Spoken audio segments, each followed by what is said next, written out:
All right, brother. So today, I am virtually here with my brother Jay, and I'm gonna have him introduce himself. So Jay, introduce yourself, man. Let the world know who you are. Thank For you. those that don't know yet. So, first of all, it's such a pleasure, and it's always good to see you. Thank you. My name is Jay Mahmood, and I'm a global educator. I travel the world full time teaching hair cutting. That's right. That's right. So right now, obviously we're all in this crisis, you could say. And how are you and your Yeah. loved ones holding up right now? Well, to be honest, this nobody was expecting it to start off with, and I was doing a 10-week tour across North America. And I think we first heard the term coronavirus when I was about 7 weeks into my tour. So luckily, it didn't affect my business too much at that time. Correct. And then the sort of remaining 3 weeks leading up to week 10, we started to see the severity of the situation, how serious coronavirus actually is. And the only trip that got cancelled was my final trip to Costa Rica in week 10.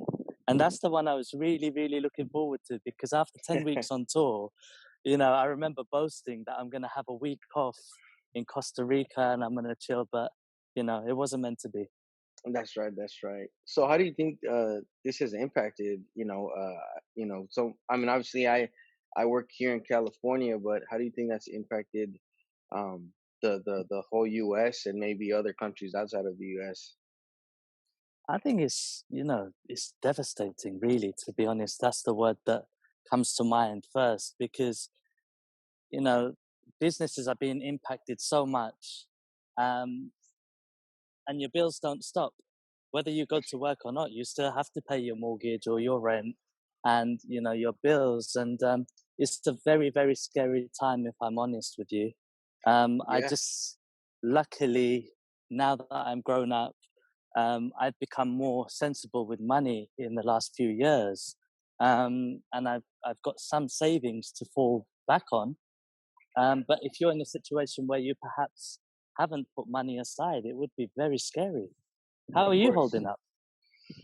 Well, just in California, right? I mean, I think the everywhere in the U.S., I think barbers, hairdressers, um, hair colorists, and anyone that's within that nature of their profession, I think we're all suffering, at some point. Uh, Yeah, it sucks because I think you know the financial aid that we would get or that we can apply for is kind of like at the end of the line. yeah, Regarding the circumstances that are in the U.S. But yeah, just trying to keep my head up high, and I also think that this situation can really define who we are as a barber or hairdresser or hairstylist. yeah, And the reason I say that is because I think our character is being tested right now. Obviously, we're having absolutely. some of us are having financial hardships and whatnot, Yeah, but I also think this is a good test of our character and who we are as professionals. And yeah, I mean, I guess you could say that's how I feel. absolutely. And I always love your outlook. I think we share very similar sort of beliefs and outlooks. And you're right. I think, you should always try to look for the silver lining. I know it sounds perhaps a little insensitive to people who may be suffering worse or maybe even lost some loved ones. But I think definitely in life, we there's always lessons in everything. That's right. And I think personally in this time, I've learned so much. I don't know about you, but I've learned so much. Like, so for example, the first thing we notice about people is their appearance, right? And so you may have noticed. And for those of you who are watching and perhaps haven't met me before, I do not look like this usually, I promise.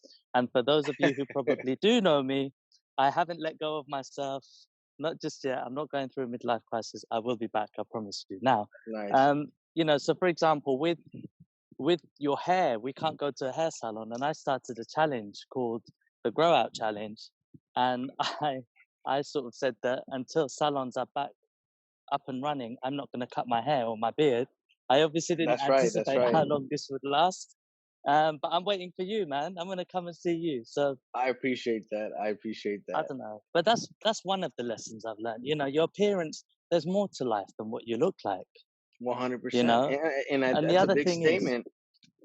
yeah, man, definitely. And I think that the other thing is people are so, you know, we run around for money and things like that. But now that there's no money coming in, that's another lesson. You can survive without money. That's There's right. more to life than money, you know. And another thing, I've always really respected my barber.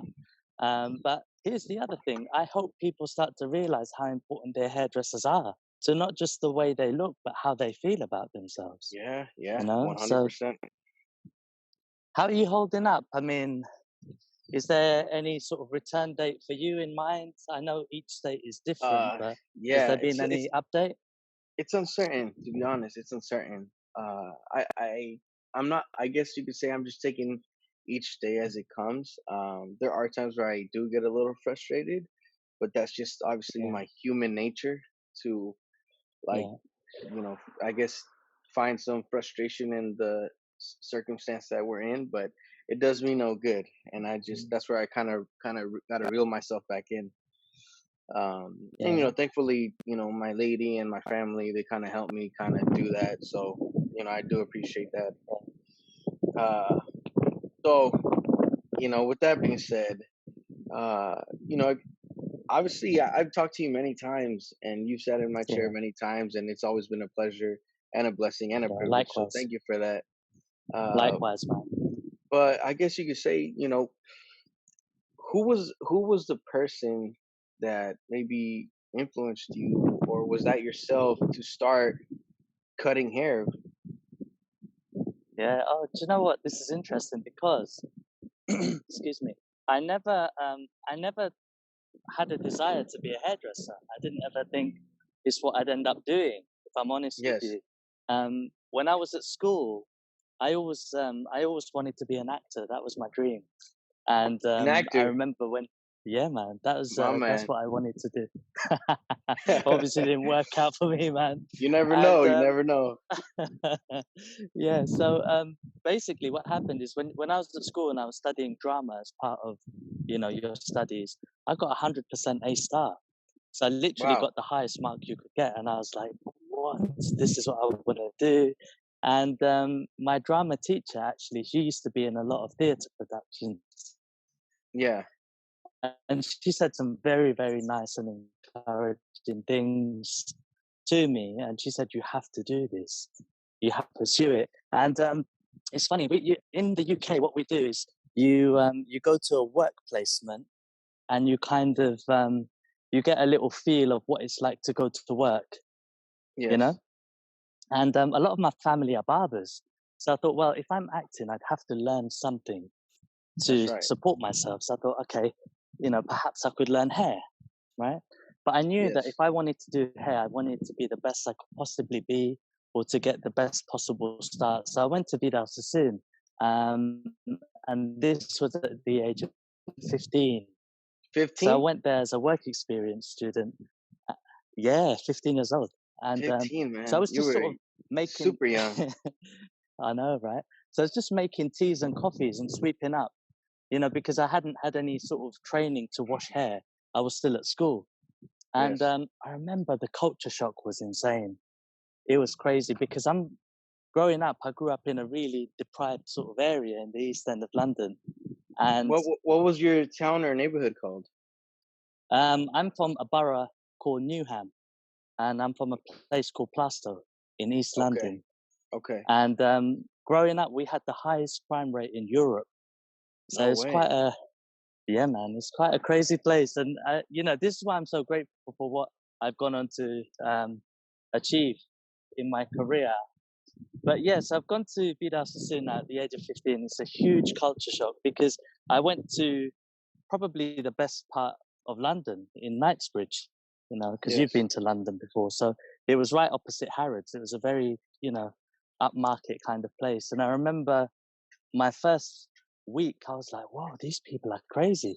You know, I was introduced to hairdressers for the first time. All these sort of colorful, wacky kind of characters. And by week 2, I sort of thought, "Wow, these people very different to me, but they have such fun at work."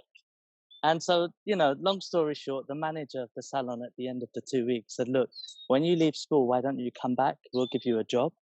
And yeah, I started my apprenticeship when I left school at the age of 16. Man. And so you were 16 when you started your apprenticeship. Yeah. And were you the youngest one there at that time, or was there anyone like just as young? We all started as school leavers. So we started at the age of 16. And I remember there Every was over, yeah. everyone that was there was 16? Oh no, everyone in the apprenticeship program started at 16. Oh So there wow. were some people who were there who were towards the end of their apprenticeship, for example, perhaps 18 or 19 years old. But the ones who started with me, we all started at the age of 16. Oh wow. Wow. Yeah, And man. so what was it like that taking on say, a big career, or at least the start of a big career at the age of 16? Cuz at least here in the States, right? You have to graduate high school and you're 18.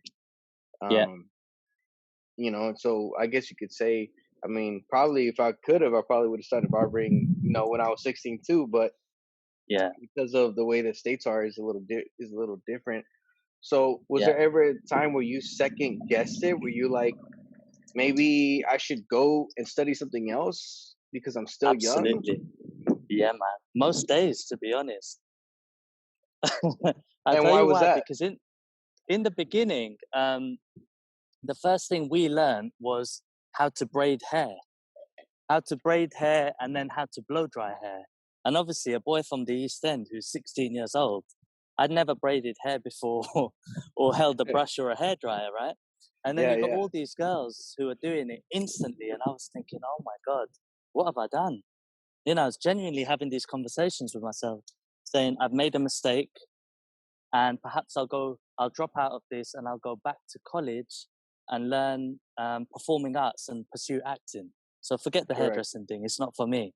And this was probably about 4 weeks in now. And then the teacher's like, right, everybody next week, bring a hair model with long hair, and we'll cut some hair. And I remember thinking, do you know what? While I'm here, I may as well just cut some hair. You know, one Of last shot. course. Let's see. Man, I loved it. I swear to God, the minute I cut hair, it was just a long haircut, and they wanted me to cut like a line, like a trim. And I was the first one in my class to finish. I'll never forget. And I think the time was about 4 hours, but I was still the first Oh one to my finish. goodness. There you go. And it was just a long trim. And my teacher stopped the class and she's like, I think we have a natural here. And of course, I know being an educator, she was just being encouraging, right? It probably looked like crap. But she's like, we have a natural. And that really reassured me. I was like, oh my God. She said I'm a natural. So I thought, right, this is what I'm going to do. I'm There going you to do go. this. So Man, she pampered that ego, man. there you go. And I think that's important, right? When we're Yeah, in places like that where, especially right, being young, 16, I can only imagine because I went into barber school at the age of 19. I was 19 years right. old when I started my journey. You were Yeah, 16 when you started your journey, so you're still yeah. I mean, we were both still developing, but Oh, we were kids. at Yeah, 16, man. And yeah, so it's insane. after that, with Dao Sassoon, after you were able Yeah. to, I guess you could say, complete your schooling with that, where did you go after that? I stayed with the company because it wasn't like, I didn't go and pay and do a course, for example. That's one way you can go, but I actually worked for the company. So I Okay, was an apprentice where they teach me 1 day a week. And then the rest of the week I'd be shampooing and blow drying and things like that. So that program was for 3 years, 3.5 years. So then at the age of 19, I qualified as a hairdresser and I went on to work in one of the Vidal Sassoon salons as a stylist. nice, So nice. that was a really, really exciting time. It was a scary time for anyone watching who's just qualified. You know what it feels like. But I think that's the time you know, you can probably relate to this. that's when you really learn a lot because no one's there to hold your hand. You're completely by yourself. So it A was hundred amazing. percent. A hundred Yeah, percent. man. And I guess so. You were 19 19 when I basic qualified. Yeah. when you qualified. Nice.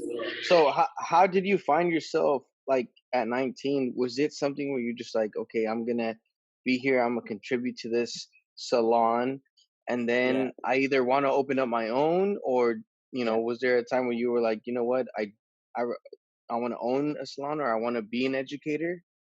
Yeah. Do you know the funny thing is, Gerson, to where I am now, like it just looks like a straight line, right? People, even from where you started to where you are now, people can probably look at it and think, oh, yeah, you just stuck to it. But there's so much more to the journey. So, for example, it's not like I just found my passion and I stuck to it. There were so many times that I wanted to leave for many different reasons. One of the reasons was I never thought I would ever be good enough. Because, and I think this is really important for any youngsters who are watching, who are perhaps going through their training. A really good training program takes a long time. And my training program was about 3.5 years. And That's a in that long time. time, yeah, man. And you can imagine Sassoon back in them days, it was really, really strict. And it's when the company was called Vidal Sassoon. It was like old school. And so I remember, funnily enough, I'll quickly share a story with you guys. I remember being 16 years old. And the first time I wanted to leave, I was probably about 16, 17. And I still remember what I used to get paid. I was getting paid £65 a week, which is £260 a month, okay, as an apprentice wage, which is nothing, man. It's about Yeah. £300 a month. Yeah, And and mind you, like the pound has always had a lot of like way more worth than U.S. dollars. yeah, and it's not worth much nowadays anyway. So basically, I remember my friend who was at school with me telling me, "Oh, I earn 1,000 a month." Imagine a kid of 16 or 17 hearing from 260 and one of your friends earning 1,000, and I was like, "What?" He's like, "Yeah, I work at Selfridges," and I Oh don't know my if you know, gosh, Selfridges is a department store in London. So I was like, no "Oh my way. god." I was like, okay, forget Vidal Sassoon. I'm going to work at Selfridges and, I'm going to get paid £1,000 a month. So I went home, I had this conversation with my mum. I won't tell you exactly what my mum said, but the short of it was, no, it's not happening. And so I was a little bit heartbroken. She's like, what are you going to do with your life if you start off working at Selfridges? You'll be good for now, but come on, stick to this and there's a future in it, etc. So if we fast forward, so many times I wanted to leave and look how silly I was at the time. It was about money. I wanted to leave because I wasn't making money, right? And That's right. so if we fast forward to when I qualified, this battle still went on, you know? So now when you qualify, you're not earning much because you're not that busy and you're not charging much. That's And I right. remember looking at what I'm getting paid, and it's really funny. So now I'm about 19ish, and what happened where I was living, and this is what I want to really draw attention to. It's it's the kind of your environment where you grow up. It can really determine your outlook. And I think that if you're from quite a deprived area at times, I'm speaking from my own experience, it can put certain limitations in your mind, right? So Yeah. what happened is the local bus company where I used to live, I haven't told anybody this story. So you're getting an exclusive. I want to be really honest because there could be young people watching and I really Of want course. them Of to learn course. from this, right? Don't make mistakes. Okay, so the local bus company at the time, they they started to recruit younger people because they, I don't know, like a brand facelift or whatever. They wanted to recruit younger drivers. So now you've Yes. got all these 20-year-olds driving the bus route, the local bus route, right? And one of my friends started doing it, and they started to earn. I think they were on about 30 grand a year. That's the package that they got. And I remember thinking, oh my God, I'm working at Vida Sassoon as a stylist, yes, but I'm not earning anything. You see, I wasn't being fair to the stage of the journey that I was at, right? Yeah. I Yeah. expected everything overnight. And so I'm thinking, right, I'm going to leave, I'm going to become a bus driver. So check this out. I Man, went to the bus company. I applied to the bus company, and because my friends started getting, with hard work, they started to buy houses and started to save up for a deposit to buy property. And I'm thinking, why am I wasting my life? What am I doing? So I went to the bus company. I done all the tests. I got the job. I got the job as a bus driver. no way. Okay. And I swear to God, life could have been so different. I remember as I was leaving, I spoke to the recruitment lady and I said to her, listen, the name and details I put down as a reference, is for head office. Vidal Sassoon head office. This is their HR department. Only contact them. Do not contact my manager. What did she do? She contacted my manager. Okay, so check this out. I'm in the break room, and I'm standing right next to him. We're talking, and he opens a letter, and as he opens up the letter, I see the letterhead, and it said Stagecoach. Okay, this is the bus company's name. So when I see that on the letterhead, oh my God, my blood ran cold. I was like, oh my God. Okay, and he's looking at it with confusion. And then he just looks up at me and says, get in the office. So I've gone in the office with him. Poor thing. He was in such shock. And this is how I know he was in shock. He didn't even actually read the letter. It didn't make sense to him. And where it said stagecoach, he thought it's to do with acting because he knew I always wanted to be an actor. So he's like, That's right. what That's is right. this? Like, is it like an acting thing?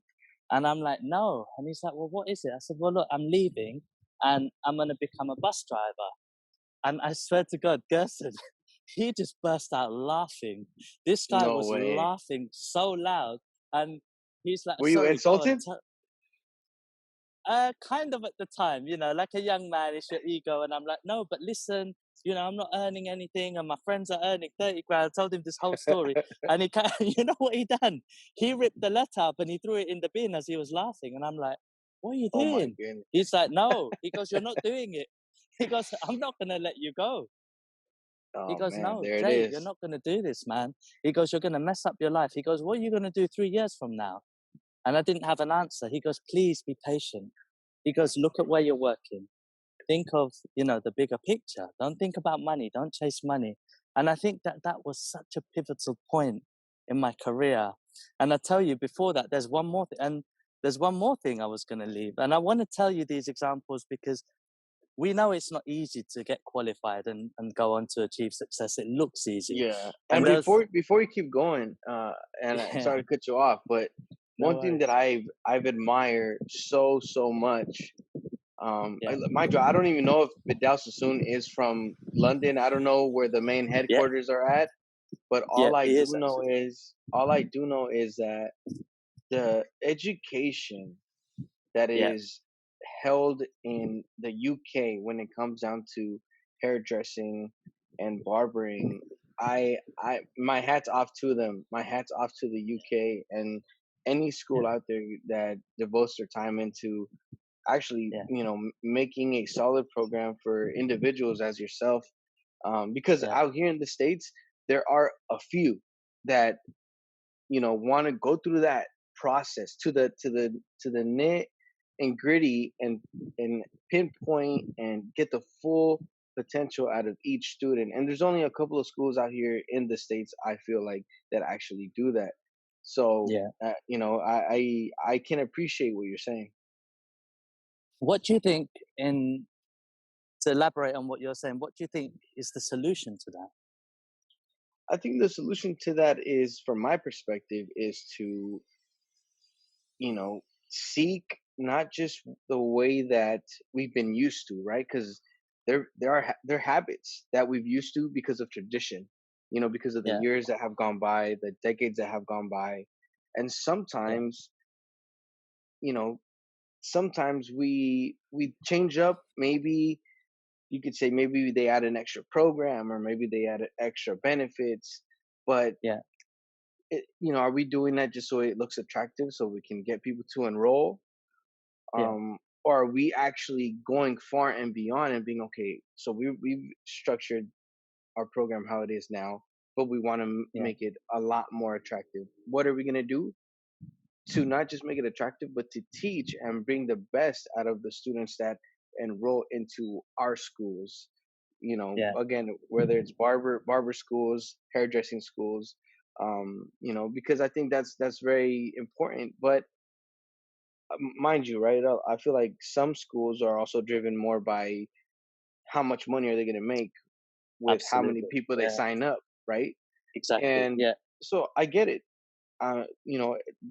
The people that are at the top of this should make their money, but in return, the people should be getting their best from the staff as Yeah. regarding teaching skills. Uh, you could Do you say think that the Do you think that the education system and the curriculum should be reviewed every 5 years? every 5 years. Uh, Or maybe, I don't know the duration. But here's well, why go ahead. I'd Go like to ahead. throw Talk that to me. question to you because the trends are constantly changing, right? So in other industries, such as perhaps dentistry and being a doctor, like a GP, they constantly have to keep training because of new illnesses, etc., etc., right? So do you Yep. think it would be an idea to do that to hairdressing where it gets not necessarily changed, but reviewed? Like, is what's being taught relevant to today's industry? Do you think that should happen? I think it could be very beneficial. I think it could be very beneficial, especially to somebody, at least for myself, on a personal level. You know, Yeah, when I see barbers in the States and in other countries like the UK, for example, even in Mexico, I see some guys, and a lot of these guys are getting knowledge from here, the States, or the UK, or other countries as well. But what I'm trying to get at is barbering, at least for me, right? Speaking on my industry, yeah, barbering isn't just about fading and busting out a clean fade, you know. yeah, And thankfully, I know people like yourself who, you guys have in my at least in my perspective, you guys have and shown a lot more light to the shear cutting, the scissor cutting, which is I yeah, think very, very, very important nowadays. yeah, Because there's so much of barbering that we focus on the blends and the clippers, but then the shear work, the scissor work, it's kind of left in the back of the bus instead of it yeah, being just as important. So I think if we were able to, like you were saying, right? If every 5 years they revised us because there's new things are coming out, new trends are coming out. You know, yeah, uh, crop tops here in the U.S. If you go back 5 years ago, what crop top, man? yeah. It wasn't really a crop top here. It's all coming back to me now because I'm speaking about it, I'm reflecting on it, and I'm just thinking of so many times that I nearly left hairdressing to do other things and to chase money, and thankfully they never worked out. Thankfully I stuck to it and I stuck to the industry. So I think the last thing was probably when I was going to become a bus driver, and then after that I joined the Sassoon Academy as an educator, and I was 20 years old then. So it was um, it was a huge honor to be teaching at Sassoon at such a young age. And the way that came about was I started to cover the academy if they were short staffed because the academy was around the corner. And then I started to get requested to come over and cover, which was again it was a huge honor. And when I started to teach, that's when I knew that this is this I love I love passing on and helping people, as a person, and I care about people's development. And I think why teaching sort of appealed to me because when I was learning, I was never very good. I used to get very nervous, and if I had a teacher who was in a bad mood or would make me feel stupid, um, I would just shut down and I wouldn't learn anything. And so that's why I questioned my ability so much. And I always remember thinking that when I become good at cutting hair, I'd love to help other people. So it just happened. It just materialized, I guess, you know? Yeah, yeah. How did you feel when people started calling you an educator? Yeah. Well, I think this word educator, I have really Yes, strong talk to feelings me. about this. I Talk to have me. really strong Talk to me. feelings about this because that term is just thrown around so easily nowadays, and people are self-proclaimed educators and self-certified educators. And I could say with the greatest respect, because I don't want to offend anyone, but I'm just Of being course. honest with you. Yeah, from your Nowadays, perspective. yeah, because every hairdresser on Instagram is an educator. But I was an educator way before it was fashionable, Popular. in the sense that, in the sense that for the 20 years that I've been doing hair, 16 years I've been in full-time educator. And the reason why, again, I don't mean to come across arrogant or anything like that, but it's Jay's a like my good man, brother in so any word that comes out of Jay's mouth comes out of good spirit. So Here's the thing. I just have to be careful because I promise I don't mean any disrespect to anybody. Now, my brother-in-law, my sister's husband, yes, he plays football on Sundays. He plays soccer okay, on Sundays for a Sunday team. Okay? yes, And during the rest of the week, he has his main job where he goes to the office and works hard and whatever, whatever. So for me, he doesn't go around calling himself a footballer because he's not a football player. He works for the government. He's got a government job. He's got a great job, but that's his job. Do you get right. what I'm saying? And now I think what's happening is we have people who go and teach probably 2 or 3 classes a year, and they're like, "Oh, I'm an educator." And the reason why I have a strong feeling about this is because I went through an intensive teacher training program. I ran one of the Vidal academies. I then went on Yes, to run another academy and lead a team. I then went on to run you know, a major global product company and led a team there. A lot of the people who are educators, they've never run an academy, they've never led a team, they've never written an education program. So what are the credentials here? And I think that's right. That's nowadays, the right. time that we live in is people are just obsessed with titles. And the reason why I have strong feelings about this is nothing to do with ego or anything like that, but because I traveled the world doing this, I hear the horror stories of people telling me that we paid so much money for somebody to come and teach us, but they didn't have a clue. So that's Eh, disrespectful towards all the years that I've invested in myself. So that's why I have That strong feelings about this. what you said is very important and very key. I believe because you said you have horror stories where people come and tell you we paid this amount of money and we Yeah, feel like we probably haven't even learned what we do need to be learning, right? And yeah, sometimes maybe some of those people that went through those horror stories were like, maybe, some didn't realize that they could have gotten more out of maybe going to a different school or etc. yeah, And some of us get to a point where we want to just put a title on ourselves because we feel like we, I guess you could say, deserve it. And yeah, I don't think any of us are exempt from deserving it. But I yeah, like I can't. I'm speaking on behalf of myself. I can't go to a barber school or a hair school and say, "Hey, I'm an educator," because I haven't gone through a program where people have taught me how to educate and things of that nature.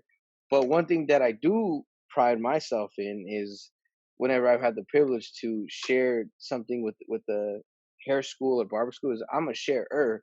And I think we yeah, have to be very careful. And to your point, not you like people do this. There are educators that do this like yeah, 24/7, three hundred and yeah, sixty-five days out of the week, out of the year. yeah, Sorry, yeah, and I think that some people literally just you know spend their whole time setting up an education platform, which is I think which is which is what you do, which is what you've shown to us on your platform. I and I've obviously I can speak on this because I've gone to one of your classes. You you you set a program that suits yourself. You set a yeah, program that suits yourself and that suits anybody else that comes to your your classes, your courses, and things of that nature. You don't say it just to Mhm. say it, right? I think it's like, and again, I don't wanna sound silly, but it's almost like how it can relate to your niche within the industry. It's like, you see, imagine a barber. You've got a tremendous amount of skill. Honestly, I just want to say this: you're an amazing barber, and I Thank you. absolutely love having my hair cut from you. Anytime I'm in San Francisco, I drive about 30 or 40 miles to come and have my hair done just by you. And there's I so many appreciate that. barbers I can go to, but I love the way you cut my hair. You're incredibly gifted at what you Uh, do and dedicated. But it's like if somebody sort of played around with some clippers in their garage and can do a decent fade and them calling themselves a barber. That would do something to you inside. You'd think, hold on, bro, you're not a barber. Do you get what I'm saying? Just because you can do a haircut that you learned in your garage doesn't make you a barber, because you've gone to school, you've worked hard, you've invested time and effort and made sacrifices to be at the level that you're at. So that's yeah, that's why I take it so personal. yeah, and from you, I guess what I can see from you is that, correct me if I'm wrong, but sometimes you feel that some people haven't put in the work in order for them to call themselves as such. Yeah, I think that has a lot to do with it as well. Here's something. I think Instagram changed everything.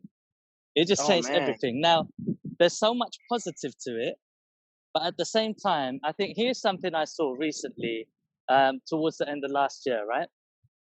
There's a company out there, and I remember sort of when I first went on stage, okay, I was probably about 23, okay, which is young, but I'd been a teacher from 20, so, and then I'd been doing hair for about 7 years. So that's a fair amount into my journey to go on stage. And I was so nervous and scared, thinking, oh my God, am I even good enough? And at the time, I was teaching at Sassoon Academy. Okay, but I was still questioning my credentials to be on stage. And what I saw recently is a lot of young people are finding themselves on stage and they've literally just qualified and they've gone onto the floor. Okay. I don't think they should be on stage. And again, I'm not hating or anything like that, because, thank God I've, I've been on stage all over the world. I'm really, really thankful for that. And it's not a competition in any way, but what I saw is these two young girls, and I know them actually, and this is why I don't want to offend anyone, because they're lovely girls, but two young girls, and they're on stage and they're both cutting one woman's hair, okay? One side each, and they're like chopping it, the whole showmanship. They're just chopping into the hair. There's hair flying everywhere. They got this kind of loud music on, and they're playing to the camera. And one of them, I swear to God, Gerson, one of them drops down and starts twerking, oh and the my crowd are all goodness. cheering, and she's chewing gum, and then she gets back to chopping hair. Oh That pissed wow. me off. That pissed me Yeah. off. I'm sorry. And this is No, no, why. no. Go This ahead. this is our industry, man. Yeah, This is our yeah. industry. So for anybody wondering why I get so worked up about these so-called educators, and so, this is why. This is why, because it's about standards in our flipping industry. This is Correct. why I get so annoyed about it. Because you've got a bunch of clowns who are going around the world setting the wrong example. Okay. I even see people cutting hair on stage and they're chewing gum, and I went to IBS about 2 years ago in New York. New York? New Okay. York? Yeah, yeah. Yeah. And there's Nice. these dudes, they're playing rap music. I love rap music. Okay. But I love it when I'm driving. Yeah, Okay. Or if I'm yeah. cutting hair in the studio and I know the music isn't going to be recorded. I love to cut hair Correct. to that, or I love to drive to it. They're Correct. playing it on stage, like with lots of swear words, and they're swearing as well. And, it's just so unprofessional. And I'm thinking, there's young people here. Okay. Now, I'm not an old man. I know young people know these words, but here's what I'm getting at. We are setting the wrong example, because they're not just young people. They're the future of our industry. That's So if right. we get on stage and act like idiots, what do they think the standard is? They think they can get on stage and they have to be an idiot too, which is what's Yep. happening. So Yeah. this is why I get annoyed, man. You know? I I'm hear just you, one man. person in the industry. It doesn't belong to me, but I feel strongly about this because there's so many people that I respect and that I think, oh my God, you're incredible at what you do. And then you get all these clowns who they really bring our industry down. So, for example, if you look at the situation we're in now, okay, where the government's not really respecting our industry because they're saying, oh, salons should just remain closed. Yet Safeway and Target and all these places are open, but salons are more sanitized because we can keep them cleaner than Safeway and Target, right? But That's the true. governments don't respect our industry. But I say it's because we don't respect our industry enough. If we conducted ourselves properly, I think, not everybody, not the whole industry, I'm talking about a very small group of people who let the industry down. Okay, if we conducted ourselves properly, we'd have more respect, I think. You know, I'm sorry That's if I've said huge, anything wrong. man. I Look, really don't mean to offend anybody. Like, I really love my industry. I'm so proud to be a hairdresser. You know, it's given me a great life. I've met great people like you, Jay, you you know, know? you said, I think I think you used the word annoyed, but I Yeah, think you're passionate. I think you're passionate, and uh, I think passion. You can't. Everyone's gonna have their own passion about something. Like you're passionate about what you do, who you are, and what you do for a living. And I yeah, think you're allowed to speak on that and however you yeah, feel about that. So I respect it in its totality. yeah. And with that being said, I think that you come from a good place. So let me ask you this: what does the word integrity mean to you in your line of work? Oh, integrity. Oh, integrity. I think I'd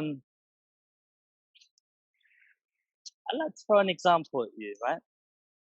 I think you have two types of teachers. I use it because that's what I do, right? You have teachers who they teach for themselves, and then you have teachers who teach for others. And I think that that scenario kind of sums it up to me.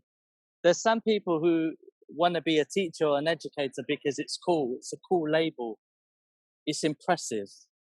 So Yeah, if you're doing it for that reason to be a rock star, then you're doing it for the wrong reason. You're doing it for your own ego. Yeah. But I think an educator is always about kind of putting other people's journey before you. It's about building people.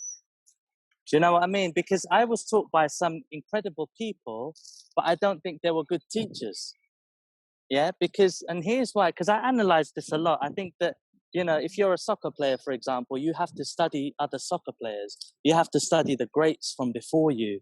If you're a of boxer, you have course. to do the same. And I think that in my line of work, I always look at the people who taught me. What did I gain from them? And one thing that I saw was back then, it wasn't really a job title, educator. I'm being honest with you. Back then, 20 years ago, what would happen is if you were doing a training day on a Monday or a Tuesday, the manager would have booked a stylist off the floor to come and teach you. That's kind of how it went. And so I had these amazing stylists from Vidal Sassoon who I used to hold sections for, and I love and respect them so much. I learned so much from them. I am who I am because of them, okay? Um, but they weren't educators, okay? They would show you how to do a killer graduated bob or how to do beautiful long layers or how to cut a fringe and everything, but they wouldn't be able to teach you. They'd just tell you, and then if you didn't understand it, they'd get frustrated because as hairdressers, we're not used to explaining what we're doing. And so I was taught by some amazing people, but they weren't necessarily great educators. And this is why I value what educators bring to the industry so much. It's like a different ball game altogether. I learned very quickly that when I teach, I try to have more of a psychological approach because I knew how nervous I used to be, when it came to learning and cutting hair. Yeah, So I think the first thing that I like to do is kind of empower people, build them up. Because I think human beings, if you believe in a human being, that human being can achieve so much. I promise you. All it takes is for somebody to believe in them. So I think it's about building people's confidence and then gently kind of feed it to them. And before you know it, they're flying because there's no pressure on them now. So yeah. I think there's a whole sort of approach to it. Right on, man. Right on. Thanks for sharing that. Uh, so I right now in where you're at in your life, Yeah, who would you say, you know, you know, you said there have been special people to you that you can say you yeah, respected along your journey up until now. Um, yeah, whether it's been those people 20 years ago, 5 years ago, 10 years ago. yeah, If you can name a few of those people that have been there yeah, for you and inspired you and yeah. maybe brought the best out of you, who would you say those people are? I think there's there's there's a person who comes to mind, and I think that he's a fantastic educator. Okay, and this is somebody that I met later in my journey. Once I was already an educator. Correct. Sorry, I've got the noise out here. It's a man called Pedro Inchenko. He owns a company called Alilon Education, and I used to run the academy.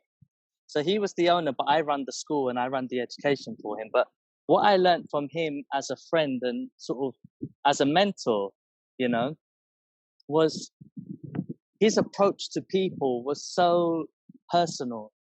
And I think that that's so important, that a lot of people have this idea of if somebody doesn't understand something, there's something wrong with them. Everybody else gets it. What's wrong with you? But you see, this is what somebody with inexperience would think. You know, not everybody learns the same. Some people, you need to be a bit more patient with them. You need to Yeah, be a bit man. more thorough with them. And I'm a I slow always learner say, myself. man, I'm the same. This is the thing. I'm the same. Like I just panic and I close up. Like I get Yeah, nervous. So I think what the key is you have to really take time and care for what you're passing on to people. And it has to be tailored to each person. So for example, I always say in my classes that take the pressure off yourself. Yeah. The pressure's on me. The pressure's on me here, not on you. If you don't understand at the end of the week, that's my fault, not your fault. That means I didn't do my job properly. So relax. You're here to have a good time and to gain knowledge, but the pressure's on me. And I'm very confident that I will help you to get where you want to get. Do you get what I'm saying? Like, if you think yeah, about it, if they don't understand something, why is the pressure on them? They're paying me money. It's my job to make them understand, that's you right. know? That's right. I think you just have to care about others, man. Seriously. And you would be exceptional. You would be exceptional because you know what? There's so many layers to you. There's so many levels to you as a man. I always really, really enjoy coming to the barbershop and having my hair cut by you, because I notice every time that me and you, when you cut my hair, the barbershop's silent. And I notice that we're the only ones who talk through the whole appointment because we have such deep chats. You're somebody who I respect so much. Like, you're a little bit younger than me, and I mean this with the greatest respect. But you've got maturity way beyond, and I don't mean this in a disrespectful way beyond your age. You're such a wise man. Seriously, I Much respect you so appreciated. much. Much appreciated, Jay. Yeah, man. So I guess with that being said, uh, I think there's a lot that makes Jay Jay, and obviously you've shared a good portion of what makes Jay Jay. I guess you could say, where do you see yourself? Um, I guess you could say within the next 5 years regarding Yeah, you yourself, as you are your own brand, you are your yeah. own you know uh, um individual, and where do you see yourself going 5 years from now? Do you know what's really amazing about this particular time is I think everybody's asking themselves that question right now. Yeah. It's been a great time to kind of reflect on everything. And as you know, that I used to be the global creative director of a product company called Goldwell. And I used to lead a global team, and I used to write education and travel the world with them. And then I kind of, after 4 years of doing that, I stepped away from it purely to concentrate on my own brand. Yeah. To get back to sort of traveling the world for myself and doing my own classes. And I think it's been a great time. I've opened up new markets. I've gone into the Middle East. I've gone back to South Africa. I've done about so many tours of the US since then, to new states, etc. So I think after this time, I think it's been about a year and a half now. I've been completely by myself as my own brand. How's I that think feel? it feels amazing, honestly, because there's no politics, with the greatest respect. I don't have to wake up to a certain email saying, you know, you have to do this or you have to go here. With the greatest respect, I do what I want to do. I've got the best boss in the world, man. You know, is myself. and, um, There you go. There you and go. but here's what I want to do when all of this is over. I really miss leading a team. I love leading people. I love building a team. And I think what I did with Goldwell is, um, to me, a leader is not about yourself. I've been on stage hundreds of times. I've done some really cool events. My mission when I was the global art director was to give other people opportunities. I can walk away after 4 years of that job that I had, knowing I've literally changed people's careers, not to get praise for myself, but to give them opportunity. I saw how hard my team were working, and I wanted to give them big responsibilities. I wanted to put them on stage around the world, and I really miss doing that.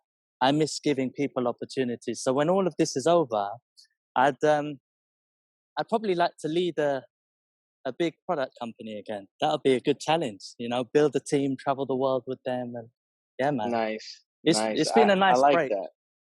I like Yeah, it's that. been a nice break, And man. it sounds like you're self-aware. Sounds like you're self-aware of where you are and who you are. Yeah, man. What about you? What's your plan for the next 5 years? Oh man. We had a brief chat. I don't know what you want to share on here, but what's your plan? Well, there's a lot of things that I'd like to accomplish. There's a lot of things that I would like to do. Obviously, I will leave some of the curiosity out there, just because I like to make people curious.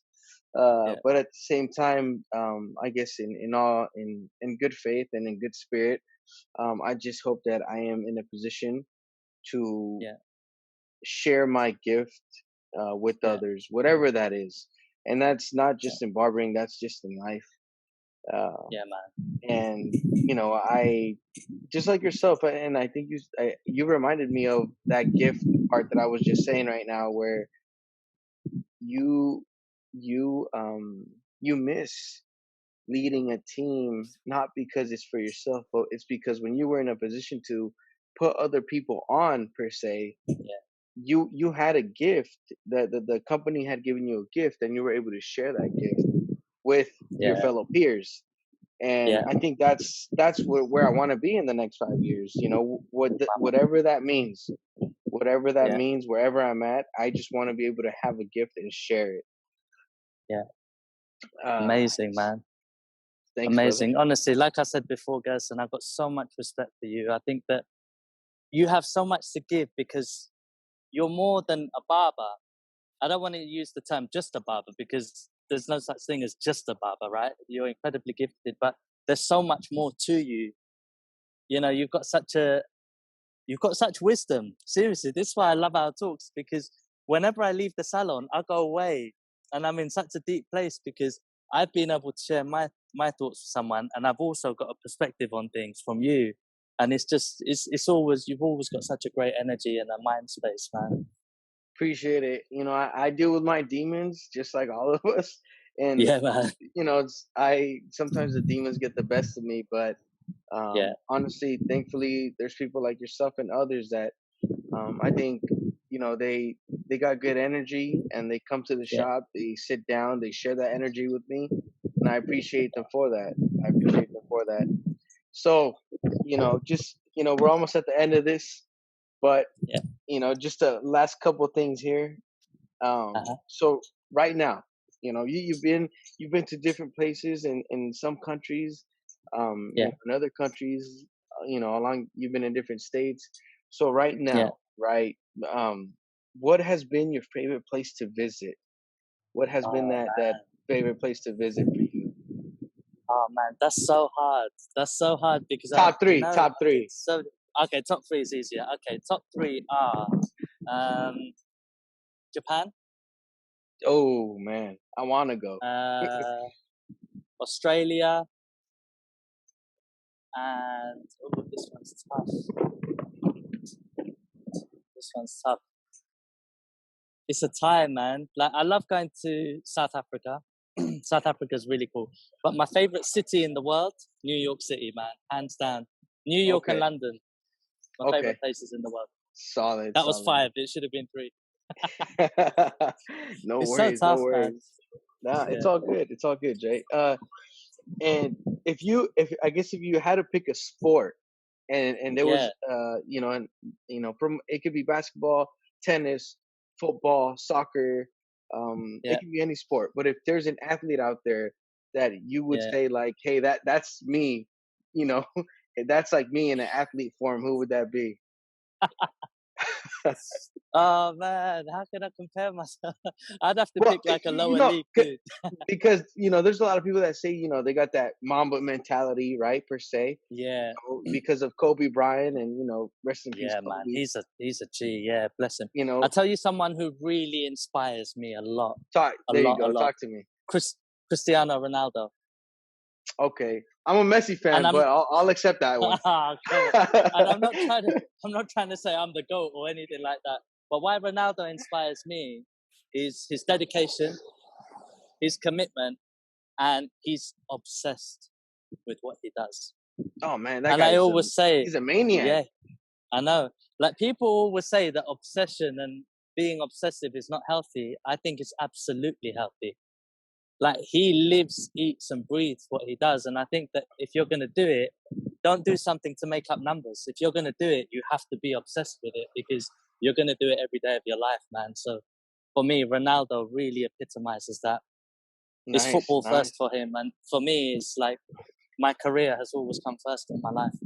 Nice. And I think he's a great example. He still won't be as good as Messi, but it's a good example.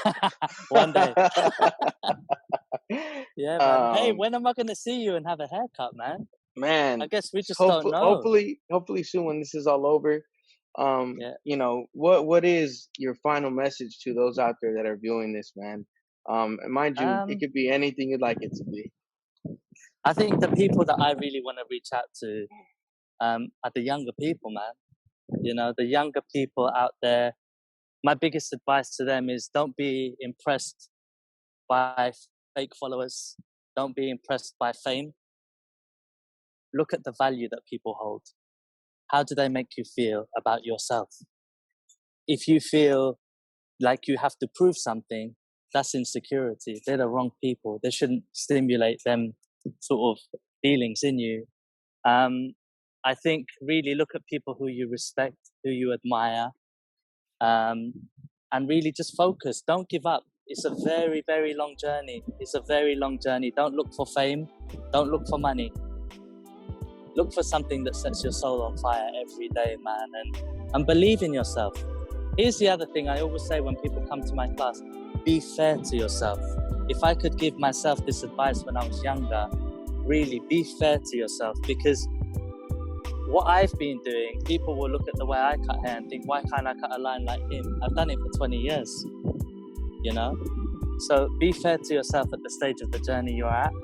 And just know that if you're dedicated and you love what you do, you will become as good as you want to be, because discipline and dedication is not something anybody can give you. It comes from within. That's right. Thank you, Jay, for sharing that.